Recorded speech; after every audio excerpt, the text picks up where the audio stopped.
여러분 안녕하세요. 중앙에 있는 한 개의 얼굴. 반가. 와우.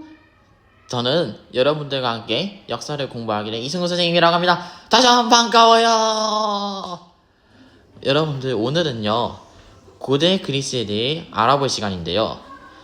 먼저 그리스에 대해 본격적으로 알아보기 전에 폴리스라는 국가에 대해 알아볼 생각입니다. 폴리스란 원래 그리스는 통일된 국가로 이루어지기 힘든 환경이었습니다. 왜냐하면 그리스는 산이 많고 들판이 적어 큰 하나의 통일 국가를 이루기가 매우 어려웠습니다. 그러면서 그리스에는 뭐가 등장했느냐? 여러 개의 도시국가가 등장을 했습니다. 이 도시국가를 통틀어서 폴리스라고 부르는 겁니다. 이 폴리스의 특징을 잠깐 언급하자면 먼저 아크로폴리스라는 언덕이 있었는데요. 이 언덕은 이 언덕 위로 올라가면은 하나의 신전이 있습니다. 신전을 만들어 놓은 언덕이라고 할 수 있죠. 그리고 이 아크로폴리스는 종교적이고 군사적인 거점지가 되었습니다. 그리고 그리스 사람들은 신전을 매우 많이 건설하였고요.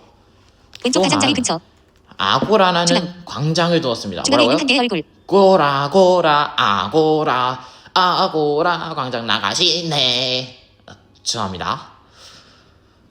아고라 광장에서는요 사람들이 집회를 하거나 회의를 할 때 주로 쓴 광장입니다. 예를 들어 볼게요. 아고라 광장에 그리스 사람들이 모여 이럽니다. 윤석열 탄핵하라! 이런 식으로 집회를 하면서 때로는 회의를 하는 곳이기도 하였습니다. 그리고요, 그리스는 또 다른 특징이 있는데 폴리스들은 동족의식이 매우 강했다고 합니다. 쌤, 동족의식 이거 무슨 소리예요? 같은 동자 써가지고 우리는 한민족이다 이런 뜻 아닌가요? 네, 맞아요. 비슷합니다. 동족의식이란 폴리스들은 여러 국가가 있었지만 그 국가들은 공통적으로 우리는 하나의 연합단체이자 하나의 공동체라는 의식을 강하게 가지고 있었습니다. 그러면서 본인들을 헬레네스라고 내세우면서 진짜 동족의식이 매우 강했다는 것을 알려주고 있다는 사실을 잊지 말아 주십시오. 자, 그리고요. 이 폴리스의 사람들은 동일한 언어를 사용했습니다. 그러면서 서로 소통이 잘 되어서 무역 활동이나 여러 가지 상황을 국가마다 전달하는데 매우 효율적이고 유리하였죠. 그리고 우리 현재 지금 올림픽을 하죠. 2004 아테네, 2008 베이징, 2012 런던, 2016 리우, 2022 도쿄 등 이 올림픽들을 시작하게 된 계기가 바로 그리스에서 4년마다 한 번씩 각 국가별로 나와서 실시되는 운동인 올림피아 대전이 계기가 되었습니다. 이 올림피아 대전에서는요 활쏘기, 창던지기, 그리고 여러가지 무술 등 거의 무술과 무예를 갈고 닦는 운동을 주로 하였습니다. 중앙에 있는 한 개의 얼굴. 그리고요 이제 아테네 민주정치에 대해 알아보도록 하겠는데 먼저 알아보도록 하기 전에 제가 노래를 한 곡 불러드릴 거예요. 제가 역사 공부가 특히 유튜브 빨간색 그리스 지금 실시간 스트림 공부가 보기 재밌어진 KBSN 게 스포츠 하나은행 바로 2024-2025 여자 프로농구 퓨처스리그 삼성생명 대 신한은행 224114 부천체육관 첨부 파일. 여러분 죄송합니다. 지금 유튜브 알림이 떠가지고요. 죄송하게 됐습니다. 이어서 가볼게요. 제가 그리스 역사가 재밌어지게 된 계기가 바로 솔페클페송입니다. 여러분들 어디서 많이 들어보셨을 건데요. 불러볼게요. 솔페클페 오더가 부족해 모두 추세 솔페클페 오더가 부족해 모두 추세. 이 노래 어디서 많이 들어보셨을 텐데요. 제가 이 설명을 끝나고 중앙에 난 있는 한 개의 다음에 얼굴. 마지막에 제가 직접 만든 솔페클페송을 불러드리겠습니다. 그럼 아테네 민주정치 시작합니다. 먼저 아테네는 민주정치가 발전하기 전 귀족정을 중심으로 국가를 운영하였습니다. 귀족정이란 귀족들이 국가의 주인이 되어 전쟁을 하고 물건을 파는 등의 여러 가지 활동을 하면서 중앙에 있는 귀족을 한 개의 얼굴. 중심으로 하여 국가가 운영되는 체제였습니다. 하지만 이때 솔론이 등장을 하는데요. 야, 귀족들아, 니네만 어떻게 특권을 누릴 수가 있어? 국민들은 지금 너희가 누린 특권을 한 번도 못 누리고 있고 우리 그들은 전쟁에도 참여 못 해가지고 위상도 많이 떨어지는데 그러면 안 되지 않나? 어? 하면서 중앙에 있는 한 개의 얼굴. 귀족들을 설득시킵니다. 그러면서 솔로는 제안을 하는데요. 재산의 분배에 따라 차별적으로 정치를 운영하자입니다. 쉽게 말해 금권 정치인데요. 지금의 돈을 예로 들어 10억 이상의 돈을 가지고 있는 사람이면 모두 정치에 참여할 수 있다입니다. 중앙에 있는 한 개의 얼굴. 하지만 이 정책은 한계가 있었는데요. 귀족과 농민에게 모두 불만을 제공했습니다. 귀족들은 뭐라고 했을까요? 야, 솔론! 우리가 꼭 10억 이상 있어야 하고 정치 참여해야 돼? 우린 돈이 그렇게 많지 않아도 귀족이긴 귀족인데 우리가 참여해야 되는 거 아니야? 불공평해! 라고 말을 하였고요.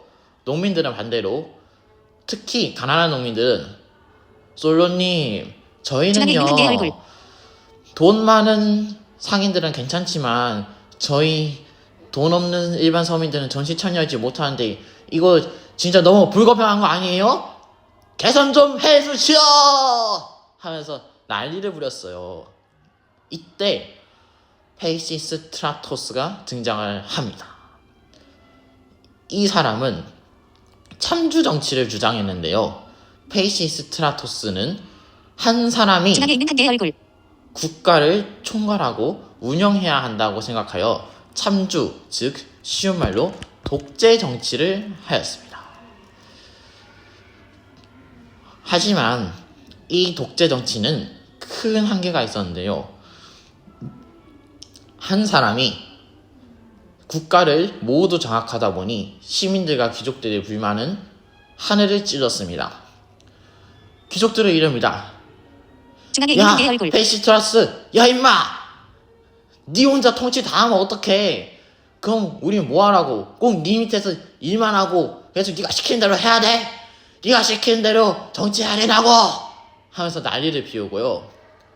농민들은 야, 페이시스트라토스, 니 혼자 정치를 하니 우리들은 진짜 의견을 누릴 것도 없고 의견을 내가지고 중앙에 있는 한 개의 얼굴. 의회와 함께 의견을 내가지고 우리 회담도 못하고 이게 진짜 뭐하는 짓이야, 썩 나가! 라고 합니다. 제가 좀 오버하긴 했지만 아무튼 귀족과 평민들의 불만은 매우 컸었죠. 이때 클레이스테네스가 등장을 합니다. 클레이스테네스는요, 아테네 민주정치의 기틀을 만든 중앙에 사람입니다. 있는 한 개의 얼굴. 이 사람이 실시한 정책 잘 기억해둬야 합니다. 먼저 뭘 했냐면요. 지금 솔페클페송이 필요할 때가 왔네요. 제가 직접 만든 솔페클페송을 불러드리겠습니다. 원, 투, 쓰리, 포.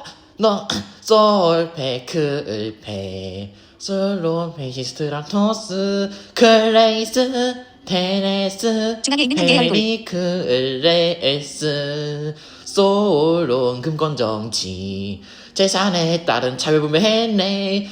큰 페이시스트라토스 참조정치 실시하여 독재했네. 클레이스 테네스 500인 병에 도편 추방제 아테네 민주정치의 기틀을 마련했네. 페르시아 전쟁 이후 페리클레스가 중앙에 있는 한 개의 얼굴. 등장했대요. 모든 성인 남성에게 투표권을 제공했네. 아테네의 민주정치 완성됐네. 와! 이건 제가 직접 만든 뽀로 노래를 참고한 솔페크페송입니다. 여기서 답이 다 나왔네요. 클레이스테네스는요, 먼저 500인 평의회를 만듭니다. 500인 평의회가 뭐냐면 중앙에 있는 한 개의 얼굴. 농민들과 귀족들이 모여 농민들과 귀족들이 모여서 국가의 일을 운영하는 하나의 회의기구입니다. 이 안에는 500명의 사람들이 들어가서 회의를 할 수 있었죠. 그리고 참주의 출혈을 막기 위해 도편 중앙에 있는 한 개의 추방제를 얼굴. 실시합니다. 도편 추방제란 도자기 파편으로 제비뽑기, 즉 투표를 하여 가장 많이 뽑힌 사람을 아테네에서 10년 동안 추방시키는 제도였습니다. 그런데 재미있는 일화가 있는데요. 이 정책을 실시한 클레이스테네스가 가장 표를 많이 뽑히게 됩니다. 그럼 어떻게 해야 된다? 약속을 지켜야 합니다.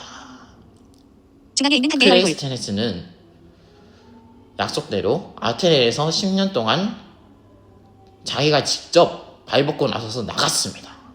야, 클레이스테네스 진짜 양심 있는 사람입니다. 그리고요, 클레이스테네스 때는 500인 평의에 도편 추방제 말고도 부족제를 개편했습니다. 중앙에 있는 한 개의 얼굴.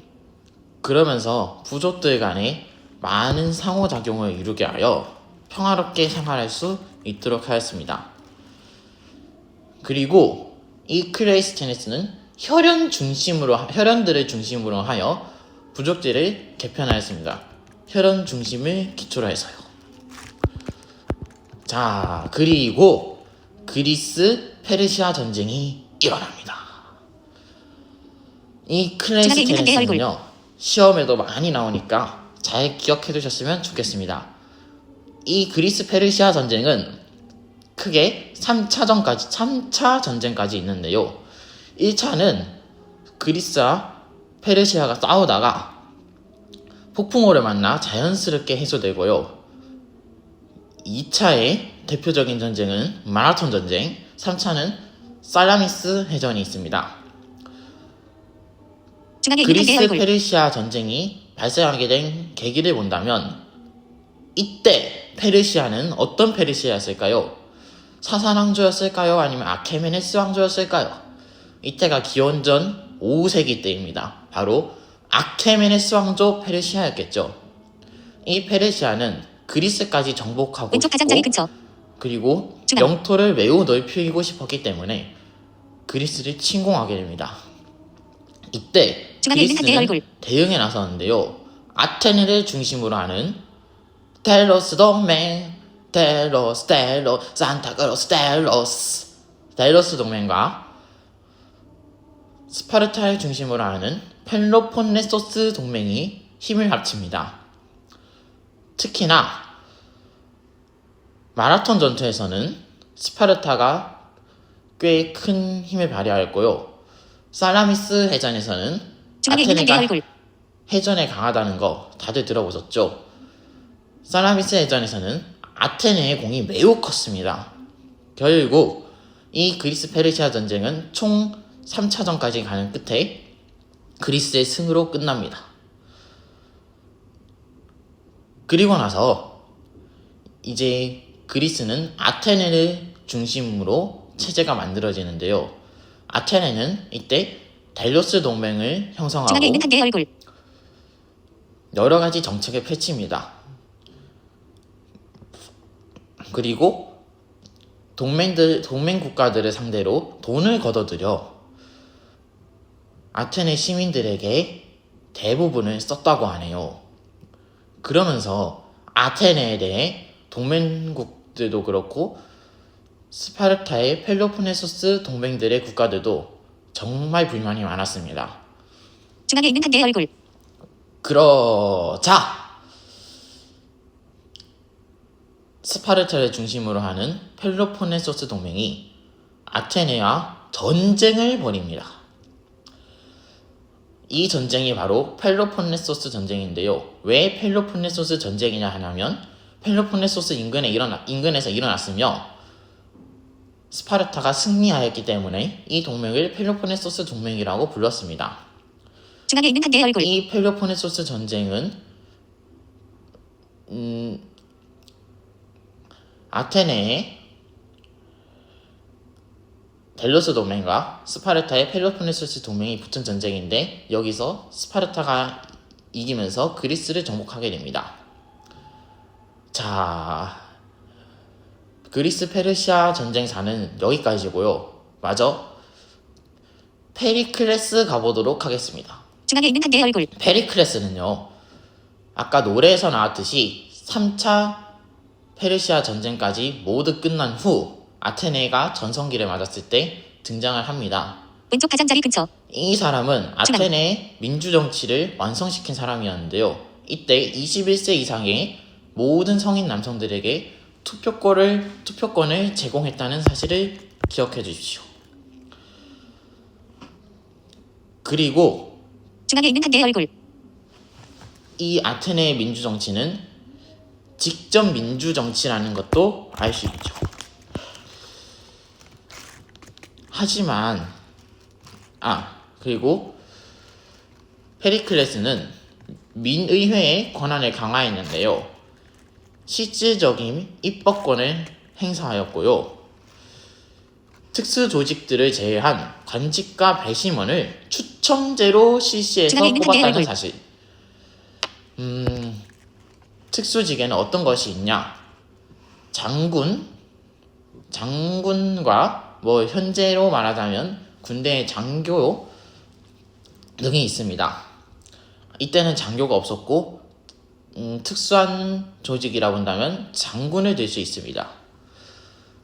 왼쪽 가장자리 근처. 그런데 이런 아테네의 민주정치도 한계가 뚜렷합니다. 뭐였냐? 중앙에 있는 한 개의 얼굴. 먼저 여성과 노동자들은 투표를 할 수 없었습니다. 지금 시대에 이랬다간 난리 났겠죠. 여성들이 나 화났어! 투표도 못하고 이게 뭐 하는 거야! 나가! 하면서 난리를 쳤을 겁니다. 하지만 이때는 직접 민주정치였기도 했고 여성과 노동자들 그리고 하나 더 노비들도 중앙에 있는 한 개의 얼굴. 투표를 하지 못했다는 사실을 알아주십시오. 이러한 한계가 있었지만 저는 아테네의 민주정치는 정말 대단한 정치라고 생각합니다. 왜냐하면 이 예수님이 태어나기 전 기원전 5세기부터 민주정치가 발전했다는 사실, 그 사실 자체만으로도 정말 아테네는 대단한 국가였다는 것을 알 수 있죠. 중앙에 여러분, 있는 한 개의 얼굴. 재미있는 이야기를 하나 들려드릴게요. 아테네가 어떻게 만들어졌는지 아십니까? 옛날 아주 먼 옛날 그리스에 12신이 살고 있었습니다. 이 12신들 중에 아테네와 포세이돈이라는 신이 있었는데요. 포세이돈은 아테나의 삼촌이었습니다. 중앙에 있는 한 개의 아테나 얼굴. 여신과 포세이돈 신은요, 한 땅을 가지고 대건 싸움을 벌입니다. 아테나는 이렇게 말합니다. 삼촌! 이 땅은 제 거니까 저한테 주세요. 제가 먼저 발견했단 말이에요. 이러자 포세이돈이 아테나! 그건 내가 먼저 발견한 것이니 내게 넘겨! 라고 말합니다. 둘은 싸움이 끊이지 않아 결국 제우스에게 합니다. 중앙에 있는 한 개의 얼굴. 제우스는 신들의 왕이라는 사실 여러분도 잘 알고 있죠. 제우스가 이렇게 말합니다. 포세이돈, 아테나는 들어라! 이 지역에 살고 있는 국민들에게서 의견을 물어볼 것이다. 너희들은 각자 사람들에게 줄 선물을 준비하여 나눠주거라. 네, 알겠습니다. 중앙에 있는 한 개의 얼굴. 결국 아테나와 포세이돈은 이 지역을 가지기 위해 그 지역에 살고 있는 사람들에게 선물을 나누어 줍니다. 먼저 아테나 여신은요, 이렇게 말합니다. 여러분, 저는 지혜의 여신이자 전쟁의 여신인 아테나입니다. 저는 여러분들에게 올리브유를 중앙에 있는 한 개의 얼굴. 선물하겠습니다.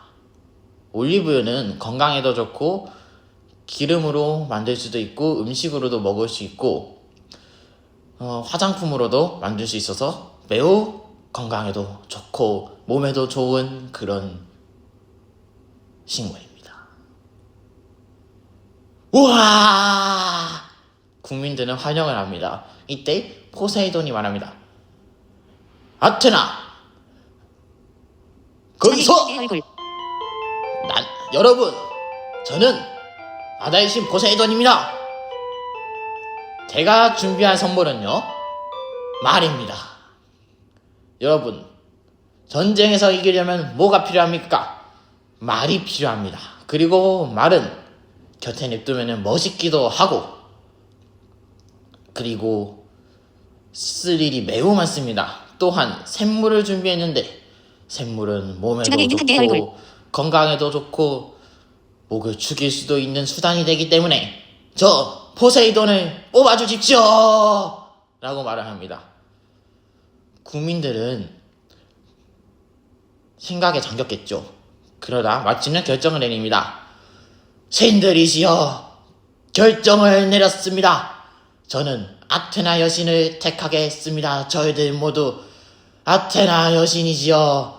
감사합니다. 중앙에 있는 한 개의 얼굴.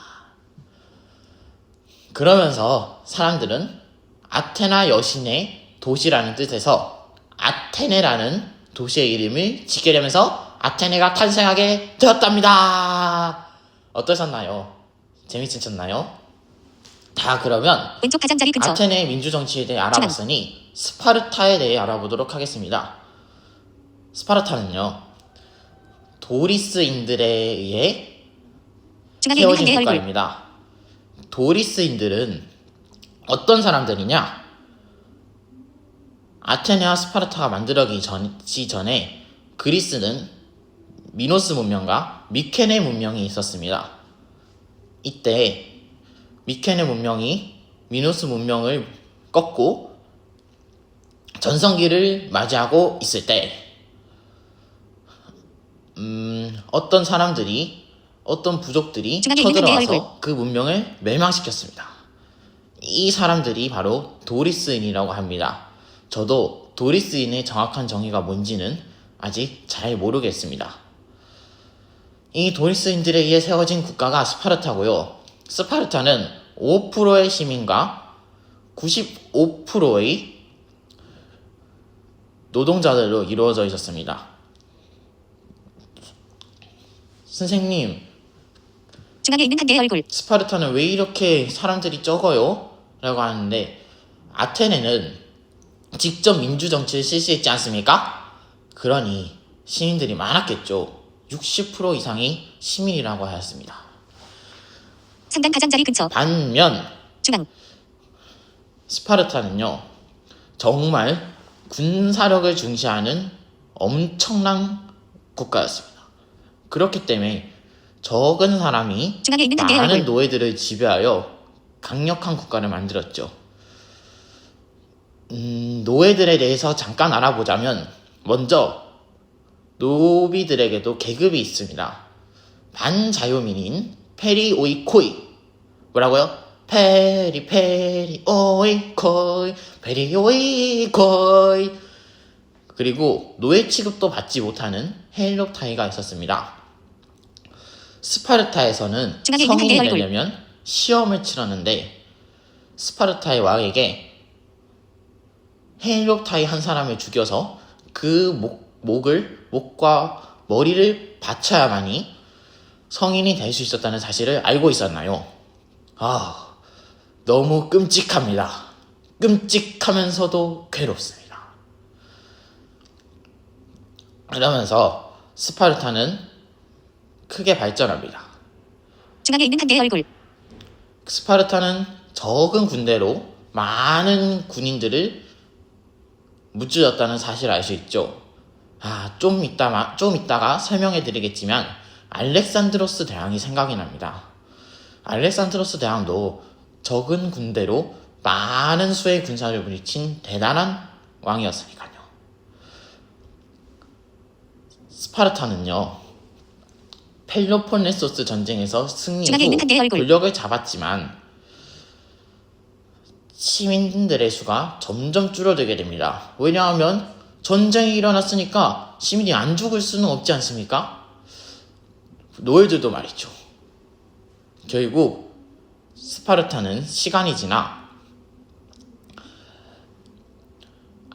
알렉산드로스 대왕의 마케도니아에 의해 멸망하게 됩니다. 참고로 알렉산드로스는 스파르타뿐만 아니라 중앙에 있는 한 개의 얼굴. 아테네 등 그리스 전부를 장악했다는 사실을 알아두십시오. 자, 그러면 이제 알렉산드로스 대왕과 헬레니즘 시대에 대해 설명한 후 오늘 수업 마치도록 하겠습니다.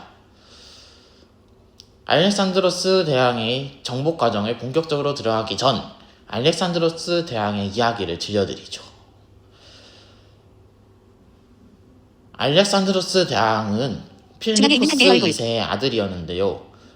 마케도니아의 필리포스 2세는 여러 정복 전쟁을 펼치지만 모두 완성시 못하고 아들인 알렉산드로스에게 그 업무는 넘어가게 됩니다. 옛날 필리포스 2세에게서 알렉산드로스 대왕이 태어났습니다. 이 사람이 청소년기 때의 일이었는데요. 중앙에 있는 한 개의 얼굴. 하루는 신하가 필리포스 2세왕에게 말합니다. 왕이시여, 큰일 났습니다. 한 말이 지금 마구마구 성 안을 날뛰고 있습니다. 사람들도 해치우고 난장판입니다. 어떻게 좀 해보십시오, 왕이시여. 왕이 말합니다. 저 말을 정지시키고 얌전하게 하는 사람에게는 큰 상을 내리겠다. 중앙에 있는 한 개의 많은 얼굴. 젊은이들이 말을 진정시키려 하였지만 그때마다 말에게 모두 쳐여 죽었습니다. 이때 알렉산더 아들이 등장을 합니다. 아버지, 죄송합니다. 시해드리겠지만 제가 한번 해보겠습니다. 아버님, 허락해줄 수 있겠습니까? 그래, 네가 한번 해보거라. 알렉산드로스 대왕은 말 위에 중앙에 있는 올라탄 한 개의 채 얼굴. 말을 자세히 살펴봅니다. 이때 말머리가 햇빛이 있는 쪽이 아닌 그늘진 곳에 있어서 불안한 마음이 들었기 때문에 말이 펄쩍펄쩍 뛰었다는 사실을 알렉산드로스 대왕은 알게 됩니다. 말머리를 해가 있는 쪽으로 돌렸더니 알렉산드로스 대왕이 말머리를 해 쪽으로 돌렸더니 놀라운 중앙에 일이 있는 한 개의 벌어집니다. 그 날뛰던 말이 얌전해졌죠. 왕은 물었습니다. 아들아, 어떻게 해서 말을 진정시킬 수 있었느냐? 진짜 궁금하다.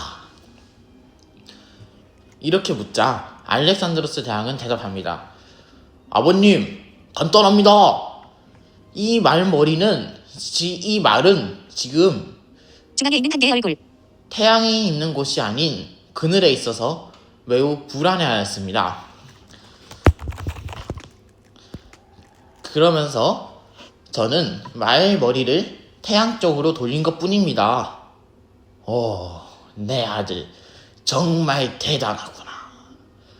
나의 뒤를 이어 왕이 되면 큰 업적을 이룰 걸세.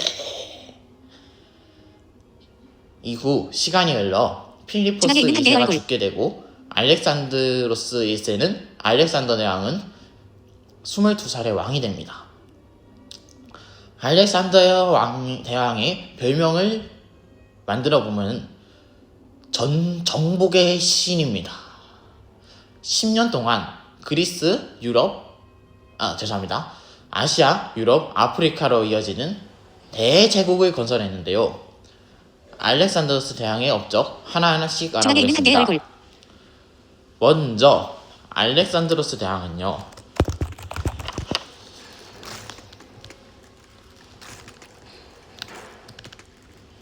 먼저 아케메네스 왕조 페르시아를 멸망시킵니다.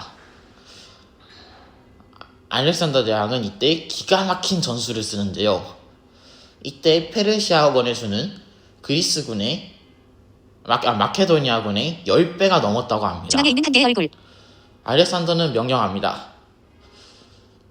여봐라! 당장 내 이름이 적힌 커다란 팻말을 만들어 오거라. 몇백 미터 뒤에서도 적들이 볼 수 있을 정도로 크기로 말이다. 군사들은 팻말을 만들어 옵니다. 그러자 알렉산더 대왕은 소리칩니다. 난 알렉산드로스야! 그러면서 알렉산드로스 대왕은 중앙에 있는 한 개의 얼굴. 적군의 성벽에 가장 먼저 뛰어 올라가면서 소리 지릅니다. 난 알렉산드로스야! 나를 쏴봐! 난 절대 죽지 않아! 라고 말을 하는데요. 근데 진짜 놀랍게도 진짜로 알렉산드로스 대왕은 전쟁에서 죽지 않았습니다. 그러면서 페르시아 군대는 힘을 잃게 되고 알렉산드로스의 강한 군대에 의해 결국 멸망하게 됩니다. 중앙에 있는 한 개의 얼굴. 그리고 나서 알렉산드로스 대왕은요, 동방원정을 실시하는데요. 동방원정이란 아시아, 아프리카, 유럽 세 대륙을 걸쳐서 지배를 하는 원정을 말합니다.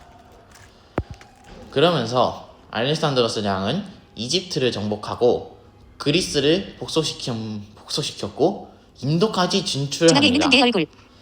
하지만 인도와 전쟁을 하는 도중 열병으로 알렉산드로스 대왕은 사망하게 됩니다. 이때 알렉산드로스 대왕은 관용 정책을 펼쳤고요. 또한 헬레니즘 문화를 양성시켰습니다. 그리고 알렉산드로스 대왕은 동방 전제 군주제를 도입하려고 하였죠. 왜냐하면 나라가 중앙에 워낙 있는 한 개의 크다 얼굴. 보니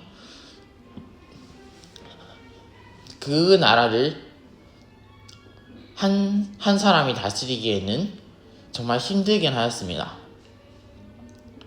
그러면서 알렉산드로스 대왕은 전제 군주제 정치를 실시하고 강력한 왕권을 마련하였고, 또한 페르시아의 정책과 통치 체제를 수용합니다. 중앙에 있는 한 개의 얼굴.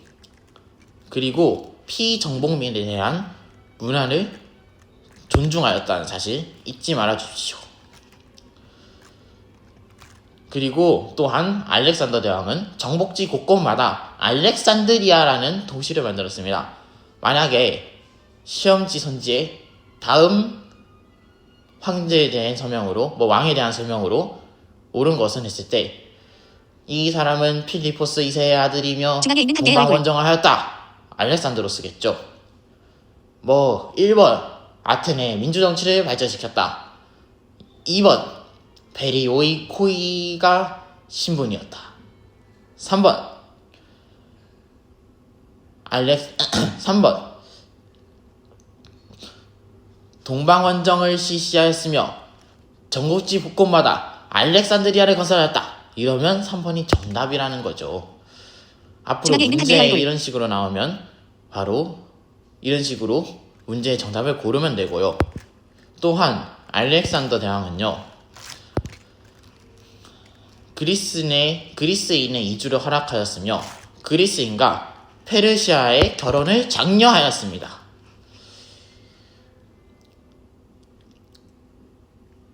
이때 그리스에서는 헬레니즘 문화가 발달을 합니다. 중앙에 있는 한 개의 얼굴. 헬레니즘 문화에 대해 설명해드리기 전에 마케도니아의 분할 및 멸망 과정에 대해 알려드리겠습니다. 알렉산드로스는 10년 후 32살의 젊은 나이로 죽게 됩니다. 그러면서 대제국은 힘을 잃게 되고 여러 나라로 갈라집니다. 마케도니아, 시리아, 이집트 등으로 갈라지고 나중에 로마에 의해 중앙에 있는 한 개의 정복당하면서 최종 멸망하게 됩니다. 그리고 나서 이때 그리스에서는 헬레니즘 문화가 발달을 합니다. 이 헬레니즘 문화의 특징을 알아보면요. 먼저 성격은 그리스 문화를 바탕으로 오리엔트 문화를 중앙에 있는 한 개의 얼굴. 융합했다는 것인데요. 오리엔트 문화, 말이 좀 어렵죠. 바로 동양 문화라는 뜻입니다. 동양의 문화도 융합했다는 사실을 알아주십시오. 그리고 세계 시민주의를 주장을 합니다. 헬레니즘 시대의 철학에 대해 알아보겠습니다. 먼저 스토아파, 에피크로스 학파가 있습니다. 스토아파는 쉽게 뭐냐? 중앙에 제가 있는 한 역사 개의 얼굴. 선생님 되고 싶다 했지 않았습니까? 놀고 싶은 거 다 억제하고 열심히 공부해서 꼭 나의 꿈을 이루자. 모두 힘내자. 이성적인 삶을 살자. 이게 바로 스토아 학파고요. 에피크로스 학파는요, 마음의 안정과 행복을 중요시하였습니다. 공부하면 뭐해, 힘들기만 한데 뭐. 하루 종일 놀고 가족들과 즐거운 시간을 보내는 게 나의 가장 좋은 중앙에 있는 한 개의 얼굴. 행복이야. 아이고 좋아라. 쉽게 말해서 이게 에피크로스 학파인데 여러분들은 스토아 학파가 돼야 합니다. 에피크로스 학파 됐다면 큰일 나요. 그리고 자연과학에 대해서 알아보자면 헬레니즘 시대에는 물리학, 수학, 천문학 등이 큰 발전이 이루었습니다. 그리고 예술에 대해 알아보자면 중앙에 있는 한 개의 사실적이고 얼굴. 관능적인 미술인 밀로의 비너스상이 발달하였고, 정말 중요한 거, 라오콘의 군상. 라오콘 하니 또 재미있는 이야기를 하나 안 들려드릴 수가 없네요. 트로이 전쟁 때였습니다. 오디세우스가 말합니다. 여봐라! 지금 목마를 하나 만들어라! 목마를 만들어서 적군의 움직임을 보고 작전을 세워야겠다! 중앙에 있는 한 개의 얼굴. 라고 말합니다. 이때 목마를 만들고 오디세우스와 병사들은 모두 목마 속으로 들어가고 사라지고 그리스 군들은 모두 후퇴를 합니다. 그런데 진짜 후퇴를 했을까요? 아니죠. 배는 후퇴를 하였지만 오디세우스는 절대 후퇴하지 않았습니다. 이때 트로이 군사들은 중앙에 있는 한 개의 얼굴. 승리를 했다는 사실에 매우 감격하여 흥분하고 있었습니다. 이때 한 트로이의 왕자가 목마를 발견한 것은 신하에게 묻습니다. 여봐라, 이 목마는 무엇이냐? 왜 이렇게 무겁냐? 저 목마는 정말 신들을 위해 만든 목마인 것 같습니다. 함부로 건드려서는 안 될 것 같아요. 중앙에 있는 한 개의 얼굴. 라고 말하는데요. 그래? 그러면 목마를 성 안으로 끌고 가자! 라고 말하자 라오콘이라는 사람이 등장을 하면서 말합니다. 라오콘은 트로이의 학자예요. 안 됩니다. 이 목마는 불길한 느낌이 듭니다. 부숴버려야 합니다. 그러면서 라오콘은 창을 들어 목마의 옆구리를 강하게 찌릅니다. 그러자 중앙에 신들이 있는 한 개의 노하여 얼굴. 라오콘에게 뱀을 보내 라오콘과 그의 아들을 죽이게 됩니다. 이러면서 라오콘의 군상이 등장을 하게 된 것입니다. 어떻습니까, 여러분? 재밌지 않습니까? 이렇게 그리스 신화와 그리스의 역사를 같이 공부하는 것이 정말 효율적인 공부라고 저는 생각을 합니다.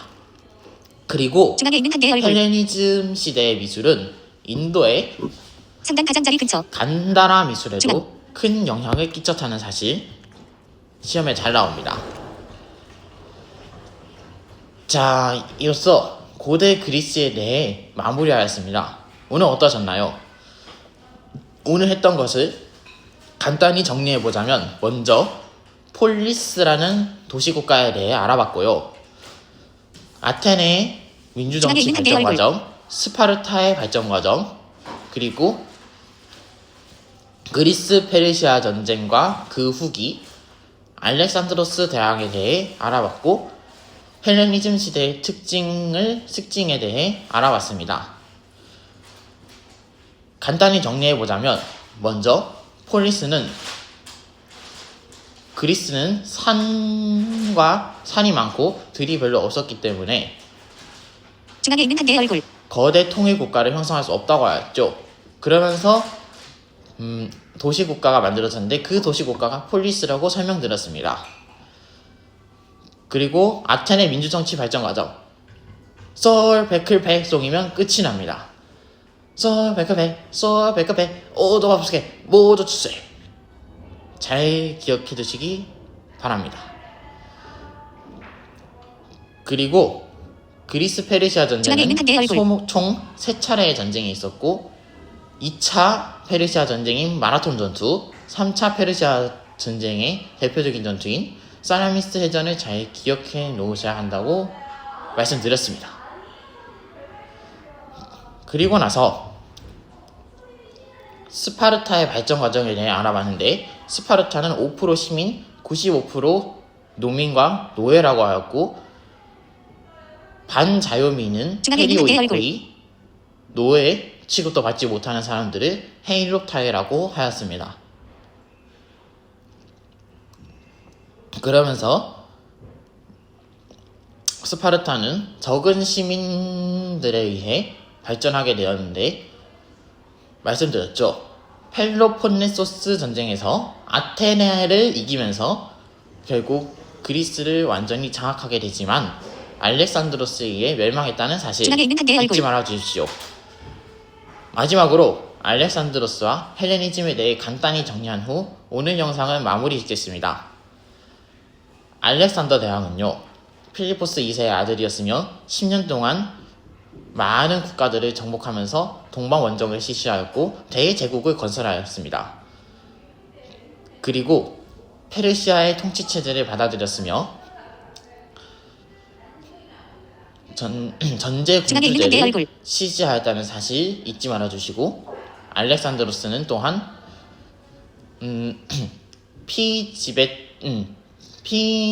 피정복 민족들에 대해 엄격하게 생각하지 않고 잘 대해줬다는 사실도 잊지 말아 주십시오. 그리고 헬레니즘 시대 대표적인 철학 뭐가 있었다 했습니까? 스토아 학파와 에피크로스 학파. 스토아 중앙에 학파는 있는 한계의 쉽게 얼굴. 말해 열심히 노력해서 꼭 꿈을 이루자입니다. 제가 역사 선생님이 되고 싶다고 했죠. 아까도 말씀드렸지만 선생님이 되기 위해선 열심히 해야 돼. 꼭 해내야 돼. 인 것입니다.